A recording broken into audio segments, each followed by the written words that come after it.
Olá, caros amigos. Eu sou Gabriel Velasquez e este é o canal O Espiritualista.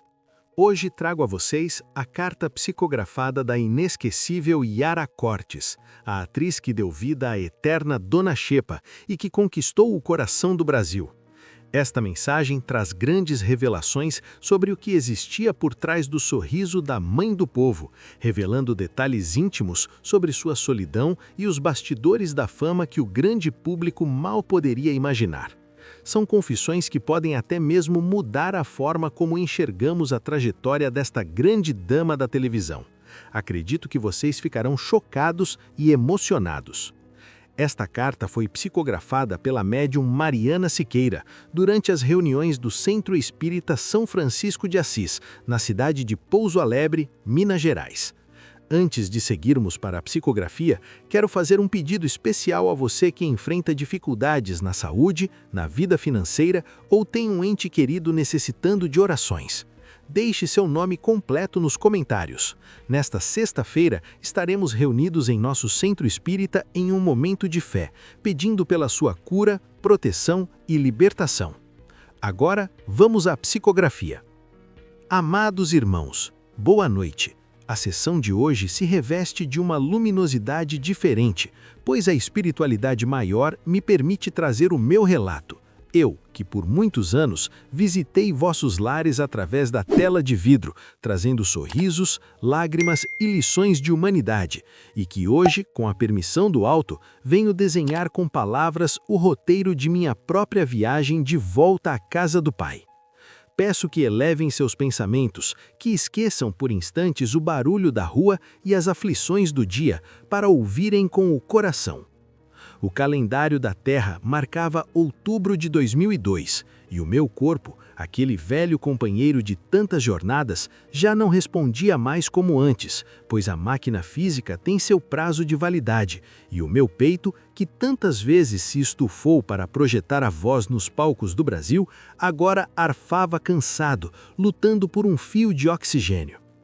Eu me lembro com clareza cristalina do quarto de hospital no Rio de Janeiro, do cheiro característico de éter e limpeza que tentava disfarçar o odor da finitude que ronda aqueles corredores, e a respiração era uma batalha.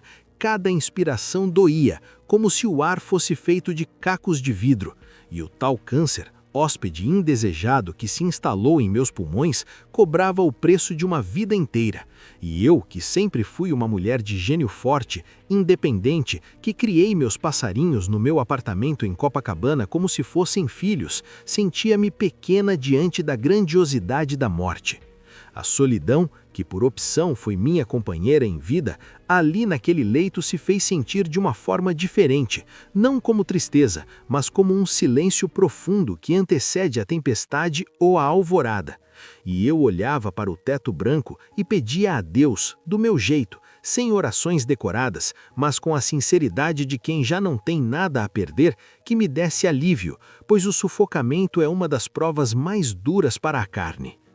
De repente, irmãos, a dor aguda no peito começou a mudar, não que tenha desaparecido de imediato, mas ela foi ficando distante, como se acontecesse com outra pessoa, e uma sonolência pesada tomou conta de mim, um sono que não era sono, era um desligamento, e sentia um estalo sutil, algo se rompendo dentro de mim, não com dor, mas como uma corda de violão que se solta após tocar a última nota. Eu vi meu corpo ali, inerte, pálido, parecia uma roupa velha que a gente deixa na cadeira antes de ir dormir, e por um instante o medo humano me assaltou, o medo do desconhecido, e tentei gritar, mas a voz não saía como som físico, saía como pensamento. E tudo ao meu redor começou a ficar cinzento, uma névoa densa, úmida, parecida com aquelas manhãs de cerração que cobrem o Cristo Redentor, mas sem a beleza da paisagem carioca.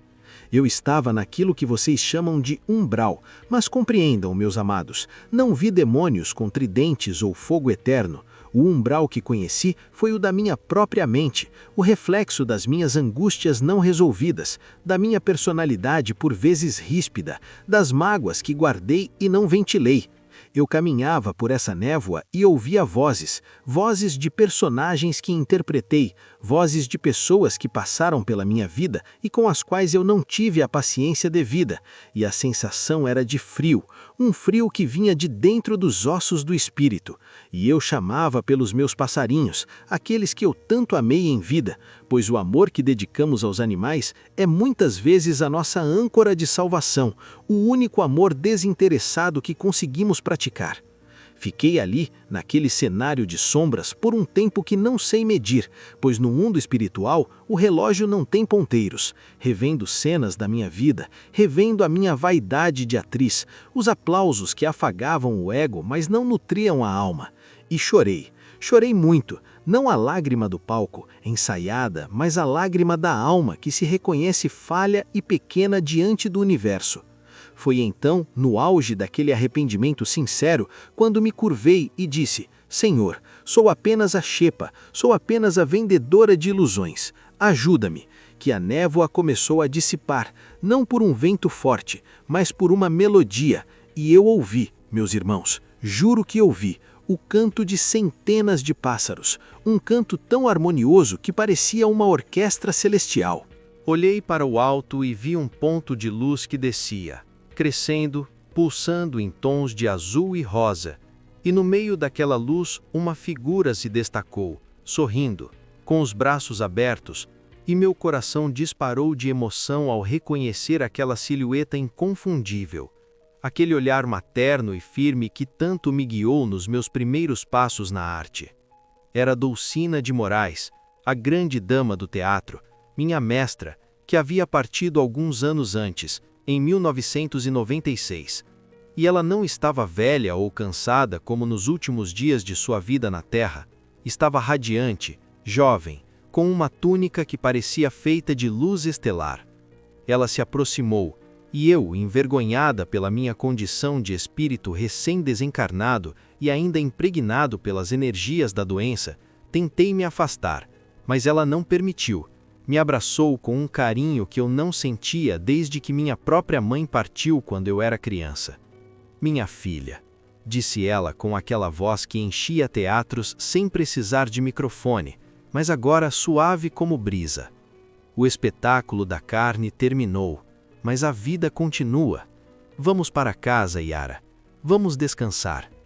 Ao toque de Dulcina, senti uma energia revigorante percorrer meu perispírito, limpando as foligens do cigarro, as manchas da doença, as cicatrizes da solidão, e fomos levadas, como se flutuássemos, para longe daquela zona cinzenta, subindo, subindo, até avistarmos uma cidade que brilhava mais que o sol do meio-dia, mas não feria os olhos.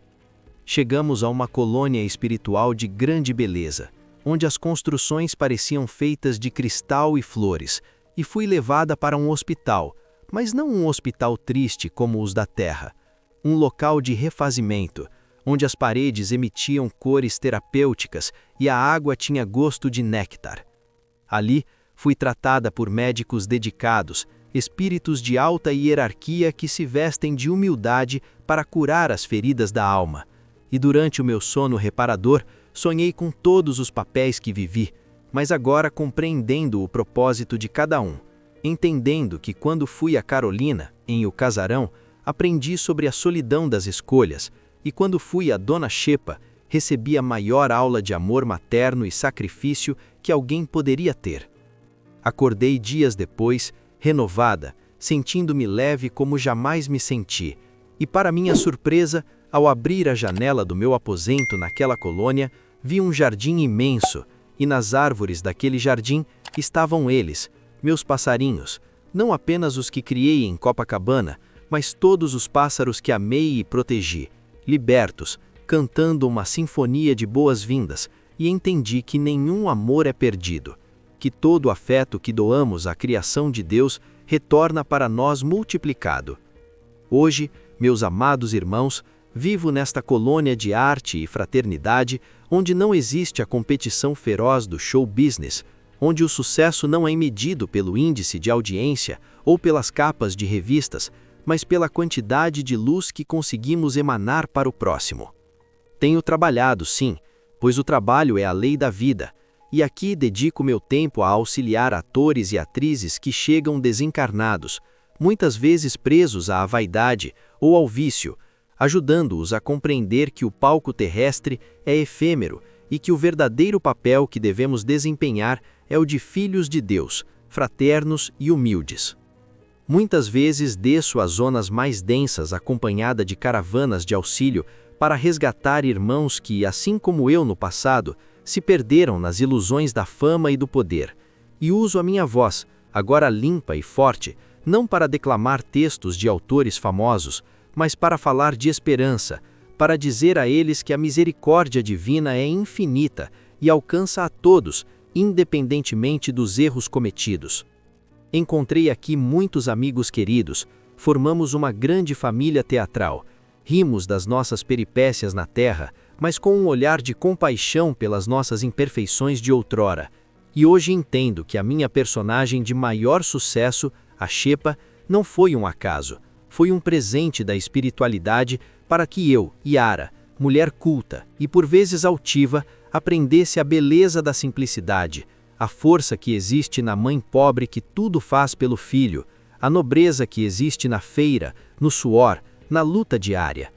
Por isso, meus irmãos que me ouvem nesta noite, deixo aqui a minha mensagem singela de alguém que já atravessou o grande rio e viu o que existe na outra margem.